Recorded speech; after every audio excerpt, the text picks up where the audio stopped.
Me dijo, no vale gran cosa, señora, son vidrios viejos. Y yo, terca como siempre pensé, los recuerdos no son basura. Aquella mañana de domingo, la lagunilla estaba húmeda y viva. El sereno había dejado sobre los toldos una película de agua que goteaba en el ritmo de la regateada.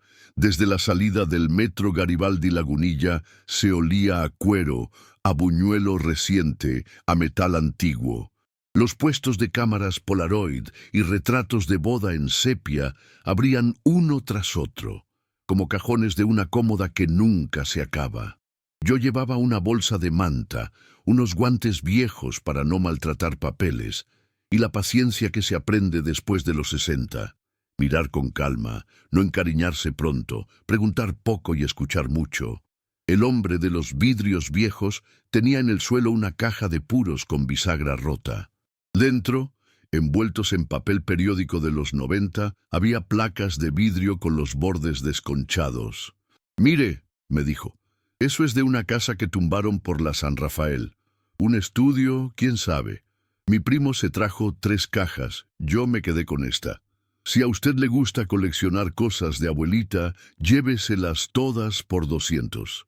Saqué una con cuidado, la enfrenté a la luz mortecina. Entre manchas de plata ennegrecida se adivinaba un grupo de personas alrededor de algo en el suelo. Un policía de bigote fino, 2 mujeres con mantón, un hombre con sombrero de copa ladeado. En el margen, casi borrado, Fort Jiménez, 1888, Puente de Alvarado. Sentí ese pequeño latigazo que a veces da la memoria sin avisar. Mi bisabuela Paz me contaba de niña, en Santa María la Ribera, que su padre, Genaro Mendoza, fue acusado de que no y que sí por un crimen en tiempos de Porfirio. Jamás decía asesinato, como si la palabra tuviera filo. Nombraba el puente, la acequia vieja, los charcos de sangre que se confunden con lodo. Y callaba. En la familia, la anécdota se hizo rumor. El rumor vergüenza. La vergüenza silencio. No había fotos. No había papeles. Solo un reloj de bolsillo que nadie volvió a colgar y un rosario que mi madre guardó en una lata de galletas. Tomé la caja de puros con las 2 manos. ¿200? 200, pero sin que me regatee, güerita. Pagado. En casa, en la colonia tabacalera, el cuarto más fresco mira hacia el monumento, que por las tardes parece una lámpara. Extendí una toalla sobre la mesa, saqué placa por placa. A contraluz, las imágenes insinuaban escenas de calle. Un tranvía con caballos, una procesión, un vendedor de flores con canasto, el zaguán de una botica. En una, el rótulo «Sombrerería alemana» asomaba en letras gordas. Mi bisabuela había trabajado de muchacha en «una sombrerería por la Alameda», decía. Nunca supe cuál. Separé la placa del círculo de curiosidades peligrosas. Era la del grupo reunido, el cuerpo en el suelo, apenas una forma. Alrededor, esos rostros tensos de quien participa con la mirada en lo que otro decidió que merecía ser fotografiado. La esquina, un farol, el borde de una puerta, en la pared un cartel de circo. Gran función 14 de septiembre. Debajo, muy abajo, un reflejo débil en el escaparate, una figura que huye. No dormí siesta. Envolví la placa en una carpeta de cartón y al día siguiente tomé el Metrobús a San Lázaro. El Archivo General de la Nación, el viejo Lecumberri, me recibe cada vez como si supiera mi nombre desde antes. Muros enormes, pasillos que huelen a polvo limpio y a tinta vieja, patios por donde la luz corre distinta. ¿Le puedo ayudar? La voz era joven, un archivista de barba timorata, gafas redondas. Busco a alguien que sepa de placas de colodión húmedo, de fines del 19. Encontré una, quizá de un crimen en Puente de Alvarado. Me señaló el módulo de consulta de imágenes y como no pasan esas cosas todos los días, ofreció acompañarme. Me llamo Sebastián. Si quiere vemos cómo digitalizar sin maltratar. En la mesa de luz, la ciudad de 1888 se abrió paso capa por capa. A 6000 dpi, la realidad de otro tiempo tiene una crudeza cariñosa. No hay afilado de software, hay grano que fue plateado y hoy es gris. Sebastián corrigió contraste con pinzas. Mire el bigote del policía, dijo con alegría de niño que encuentra una piedra bonita. Ese piochita era típica de la policía municipal en los 80 del siglo XIX. Y el sable corto. ¿Ve el charol en la gorra? Ajá. Yo no veía bigotes, veía el borde de un reloj. En el suelo, junto al cuerpo, una cadena con medalla. Acerqué el rostro a la pantalla. El colgante tenía forma de óvalo con un relieve. «¿San Benito?», pregunté en voz alta, más a mí que a él. Mi bisabuela Paz siempre decía, «El medallón con cruz de tu bisabuelo, que se la dio su comadre para que nunca lo agarraran de sorpresa».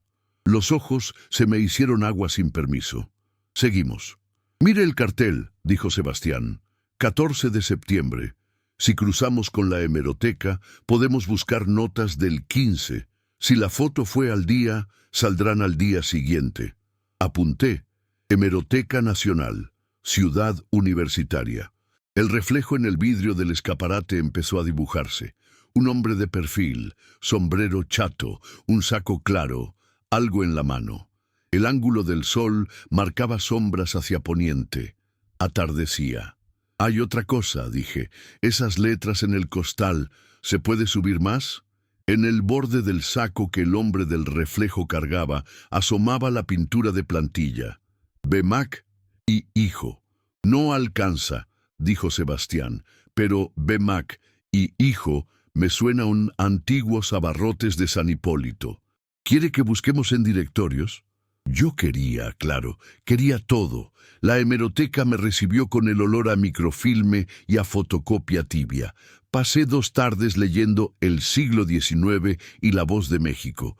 El 15 de septiembre, en una columna estrecha, apareció: «Sangriento suceso en la esquina del puente de Alvarado. Fue hallado sin vida a las 6 de la tarde el comerciante español don Ramón Alcázar. Se aprehendió infraganti al conocido ocioso Genaro M., sorprendido junto al cadáver. Vecinos aseguran haberlo visto en faenas de mala vida. La policía, diligente, ha obrado en consecuencia». 2 párrafos. El nombre de mi bisabuelo mutilado en inicial para darnos la cortesía de la vergüenza. No había detalles. Solo un canto a la rapidez policial. Ese género que envejece mal cuando la verdad tarda. Salí al atardecer y el aire frío de CU me pareció nuevo. Llamé a mi hija, Clara, que vive en Coyoacán, y a veces me riñe porque me meto en cosas de tiempo pasado que no pagan luz. «Mamá», me dijo, «no te obsesiones. Mira tu atención, mira tu azúcar. ¿Qué vas a hacer con esa foto? Aunque demuestres algo, ¿a quién le importa 130 años después?» «A mí», respondí. Y me sorprendió escuchar mi propia voz con el aplomo de mi abuela. «A mí me importa porque crecí oyendo que la gente habla porque puede, y calla porque conviene, y porque alguien escribió que Genaro era un ocioso, y a su hija la casaron con prisa para que no faltara pan, y a su nieta, mi madre, le enseñaron a bajar la mirada cuando pasan policías». Clara suspiró. «Te acompaño mañana al archivo de notarías. Si vas a seguir, que no sea sola». Al día siguiente, en el archivo de notarías, entre protocolos con cantos dorados, nos atendió un abogado de pelo blanco que olía a colonia de barbería. «Busco a B. Mac y hijo», un abarrotero de fines del 19. Quizá proveía costales o crédito. «Aquí están los índices», dijo, «pero le advierto. Esto es un laberinto sin hilos y no sabe hacia dónde camina». Tardamos 2 horas. Encontramos un B. Macías e hijo, abarrotes y depósito, calle de San Juan de Letrán Número 12, con contratos de suministro a pequeñas tiendas de Puente de Alvarado y Palmas. En 1 de agosto de 1888, la firma de Evaristo Macías, hijo mayor. El abogado levantó las cejas. Ese Evaristo luego fue personaje de juzgado. Aparece como fiador en varias causas, gente que tenía hilos. Sebastián, el archivista, nos escribió esa noche: «Conseguí un escáner mejor. Subí resolución. Van 3 hallazgos. 1. Se ve en la placa El reflejo de un hombre sosteniendo un costal con sello B. Macías e hijo. 2. En el vidrio del escaparate se alcanza a leer, invertido, Evaris, separado por el marco de madera. 3. La cadena y medalla están a 20 centímetros del cuerpo, cerca del charco mayor, pero la mano del difunto no muestra marcas de arrastre. Si Genaro lo hubiera despojado del reloj, ¿por qué la cadena y la medalla quedaron allí? Imprimí el correo, lo pegué al lado de la placa y me quedé mirándolos como si fueran viejos que se cuentan cosas. Lo razonable hubiera sido respirar hondo y escribir un artículo sobrio, de esos que leen 5 gatos. Pero la vida rara vez obedece guiones decentes. A las 9:17 de la mañana siguiente, alguien tocó la puerta. ¿La señora Luisa Mendoza? Sí, un hombre alto, camisa planchada con raya, maletín. Abogado de coleccionistas, vengo a informarle que la caja de placas que usted adquirió en el Tianguis es patrimonio de particular protegido, extraído de un estudio en demolición sin permiso.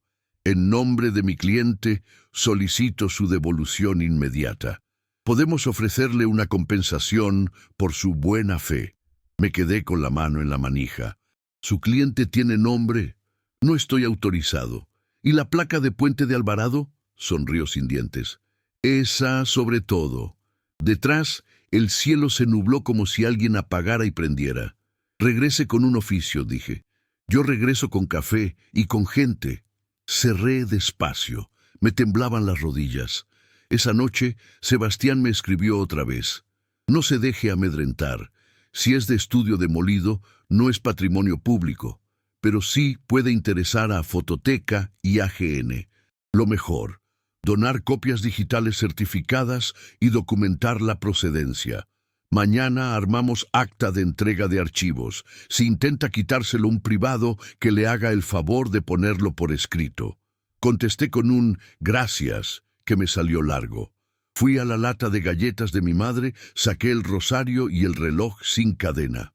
El reloj, mudo desde los años 50, aún tenía en la tapa un GM grabado a buril. Lo puse al lado de la placa y del correo impreso. Y me prometí, casi en voz alta, si hay verdad en una foto de 1888, no será por milagro. Será por ojos, manos, papeles, y por gente que te sostiene cuando otro te toca la puerta con cara de susto. Dormí con la ventana abierta. A medianoche empezó a llover. El agua sobre el monumento sonaba a rumor de gente en la sala de espera. Yo no sabía aún que el escándalo privado iba a volverse público, que un nieto de Evaristo me iba a mandar un correo, que una periodista joven iba a escribirme preguntando si era cierto eso del reflejo, que íbamos a colgar la foto en Santa María la Ribera y la gente iba a señalar con el dedo la cara invertida del hombre del costal. No lo sabía. Solo sabía que al día siguiente iba a caminar con una placa envuelta en cartón hasta el AGN bajo paraguas y que cada charco me iba a recordar el lodo del que salimos cuando decidimos no dejar que otros cuenten por nosotros. En el Archivo General de la Nación firmamos papeles con letra firme, acta de resguardo temporal de material fotográfico en vidrio, probable colodión húmedo, SAMAS 1888, procedencia declarada, Mercado de Pulgas, Colonia Lagunilla, CDMX. Sebastián estampó su rúbrica con un orgullo que se parecía al mío. Hacemos duplicados digitales con metadatos, me dijo, y en un mes organizamos mesa de discusión, fotografía como prueba histórica, sin morbo, con contexto. Le llevé pan de yema, porque los gestos también se archivan. El abogado del día anterior no volvió, o quizá volvió a tocar a una puerta que no abre. Mientras tanto, la vida fuera de los muros siguió, como el tranvía que no se detiene porque tú te sientas. La lluvia volvió cada tarde casi con puntualidad. La alameda se llenó de paraguas con puntas de plata, los vendedores de tlacoyos ponían plásticos sobre la masa, la gente caminaba sin levantar demasiado los pies. Yo alternaba hemeroteca, archivo y cocina. En la estufa, un mole de olla. En la mesa, directorios del siglo XIX. En el sofá, mi gata, que no entiende de injusticias ni de evaristos. Clara, mi hija, empezó a venir los jueves a ver si comemos algo que no sea pasado por agua. Y me preguntó por primera vez en serio, ¿qué te haría sentir que valió la pena? No le dije justicia, esa palabra grandilocuente que no cabe en los cajones. Le dije que alguien en Santa María diga en voz alta, a Genaro no lo agarraron infraganti, lo agarraron en la esquina equivocada. Y que si alguna nieta de ese Evaristo existe, pueda estar en la sala sin que la señalen como si trajera puesto el saco claro del reflejo. Sebastián, como joven que es, se movió rápido. Habló con una profesora de historia de la fotografía de la ENCRIM, con una restauradora que sabía más que nadie de plata sobre vidrio, con un historiador de policía porfiriana que impartía un seminario aburridísimo en la universidad y que de pronto halló en el caso un motivo para bajarse del pedestal. Juntaron un pequeño equipo y se metieron a la placa como quien desarma un reloj. El informe que me entregaron no tenía la épica de las películas, pero cada renglón era un ladrillo bien puesto. Localización: esquina de Puente de Alvarado con Santa Veracruz, frente a una sombrerería que según directorio de 1887 de G.I. Iriarte se llamaba Alemana. Coinciden molduras en la foto con grabado de la época. Fecha y hora. Cartel de circo para función del 14 de septiembre de 1888. Sombras hacia poniente marcadas en 12 genrares. Estimación de 17:40, 18:10. Actores en escena. Policía municipal con sable corto. Segundo hombre con sombrero hongo y gabán oscuro. Probable agente de obras públicas, por credencial en solapa. Dos mujeres de mantón, vecinas. Clérigo al fondo, posible cura de Santa Veracruz. Evidencias visibles. Bulto con signos de haber caído de costado. Cadena de reloj con medalla de San Benito a 20 centímetros de la mano izquierda del occiso. Costal con sello B. Macías e hijo en manos de hombre reflejado en escaparate. Perfil derecho, barba rala, saco claro. Conclusiones. La fotografía fue tomada contemporáneamente al crimen. La cadena y medalla no estaban en poder de un supuesto asaltante, sino en el suelo. El hombre del costal huye en sentido contrario a la dirección de las miradas. La nota periodística del 15 de septiembre omite su presencia. No era exculpación legal, era sentido común documentado. Con ese papel, la placa y mis ganas, fuimos a Santa María la Ribera. La Casa de Cultura de la colonia, un cuarto de techos altos pintado con molduritas, aceptó colgar la imagen con un pie de foto. Esquina, 1888. Un reflejo, una cadena, preguntas. Yo invité a mis vecinos de infancia, a dos amigas de mi madre, a la señora del puesto de quesadillas de la Alameda de Santa María, que me conoce desde los 15. Llegó gente con bastones, con niños, con bolsas del mercado. Al fondo, en silencio, un hombre delgado, canas bien peinadas. Se presentó al final. Me llamo Adolfo Macías, soy nieto de Evaristo. No traía abogado, traía un sobre Manila. Antes de que todos me miren como al reflejo, dijo con voz queda, déjenme contarles lo único que sé. Mi abuelo Evaristo fue proveedor de abarrotes. Se jactaba de conocer a jueces y de no deberle favores a nadie. En la casa se hablaba de un pleito viejo en el puente, de que lo llamaron a declarar y que no fue, y que un hombre se fue a la cárcel por ratero. Nunca oí detalles.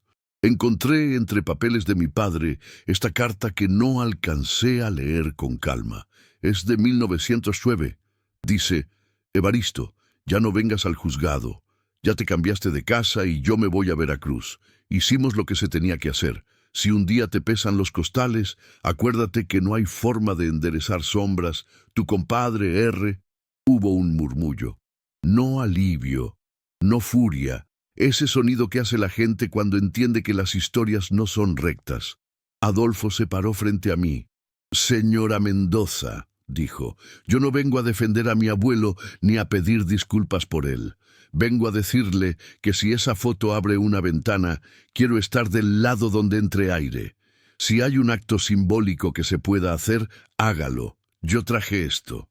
Sacó un reloj de bolsillo con cadena completa y una medalla ovalada de San Benito.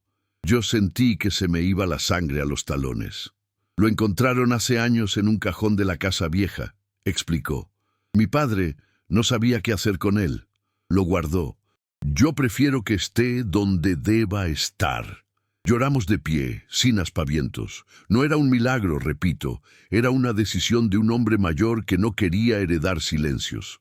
Le pedí que se sentara a mi lado en la mesa del conversatorio. Hablamos sin teatralidad, con frases como pan. Le debemos a los muertos hablar bien de los vivos. Las fotos no absuelven, pero invitan a pensar. La ciudad guarda más de lo que creemos. La periodista joven, de la que yo no sabía aún su nombre, nos escuchaba con esa atención que a veces tienen los que corren todo el día. La nota salió al otro día en un portal local. Una foto de 1888 y un reflejo cambian la conversación en Santa María. No fue viral. Gracias al cielo. Llegó a las personas adecuadas, la directora de memoria histórica de la ciudad, un juez jubilado del barrio, 3 maestras de primaria de la colonia, mis amigas. La directora nos invitó a montar una pequeña placa en la esquina de Puente de Alvarado y Santa Veracruz. Aquí, en 1888, un crimen mal contado dejó huellas largas. Una fotografía, recuperada por una vecina, mostró con paciencia que la memoria se afina con papeles y comunidad. A Genaro M. lo recordamos sin infamia, a los Macías sin acusación, a la ciudad con la promesa de mirar mejor. Nos pidieron una frase final. Escribí, la verdad tarda, pero llega si la sientan a la mesa. El abogado de camisa con raya regresó, por supuesto. Llegó con una carta en la que amenazaba con acciones por apropiación de bien cultural. La directora de memoria histórica le respondió con 3 renglones. Las placas físicas están en resguardo temporal del AGN. Los duplicados digitales, con metadatos de procedencia, han sido donados por la señora Luisa Mendoza. No hay acción que proceder. Le sugerimos se abstenga de intimidaciones a ciudadanos que han salvaguardado material de valor histórico. El hombre no volvió a molestar. O quizá, como las sombras, se movió a la hora en que nadie mira. No pretendí ni pretendo reescribir los libros. No exhumé cuerpos, no pedí compensaciones ni abrí pleitos póstumos. Pedí a los que tocan papeles y a los que tocan puertas que nos permitan un lugar donde contar la historia con decencia. Compré una vitrina pequeña y puse dentro el reloj que me devolvió Adolfo, la medalla de San Benito, una copia de la placa, en positivo, y un recorte del periódico de 1888 con una nota manuscrita. No fue infraganti, fue en reflejo. Los jueves, en mi casa, Clara y yo abrimos la mesa de la foto. No es un museo, es una sobremesa. Hay café de olla con cáscara de naranja, galletas de maicena, la foto en su atril, un mapa de 1888 y el informe técnico de Sebastián para quien quiera ir más hondo. Vienen vecinas, vienen jóvenes que no saben quién fue Porfirio Díaz, viene una señora con su nieta que estudia restauración y le brillan los ojos. Nadie sale con conclusiones redondas, salen con preguntas mejores, a veces por la tarde camino hasta la esquina. El ruido de los autos se come las voces, pero si me quedo quieta, escucho otras cosas. A alguien diciendo, pásale joven, a una risa de mujer con mantón, a un golpe de puerta de sombrerería. No es memoria de lo imposible, es imaginación de lo probable. Vuelvo a casa y escribo en un cuaderno de tapas duras lo que hemos aprendido, que el tiempo no limpia si uno no talla, que un archivo es un mundo si alguien te abre la puerta, que las fotos no son pruebas absolutas, pero son una silla donde la verdad puede descansar cuando llega cansada. Foto perdida de 1888 revela la verdad sobre un crimen. Diría un título en mayúsculas. Yo prefiero una frase más larga y más lenta. Una mujer de 60 y pico compró una caja de vidrios viejos, encontró el reflejo de un hombre que no salía en la crónica, y con ayuda de un archivista, una restauradora, un nieto del que cargaba costales y una directora de memoria, sentó a la mesa a vivos y muertos para mirar sin odio. ¿Es menos espectacular? Sí. ¿Sirve más? También.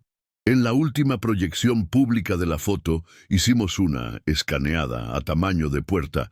Un señor me tomó del brazo. Yo soy maestro jubilado, me dijo, y toda la vida les dije a mis alumnos que en México hay que aprender a leer entre líneas.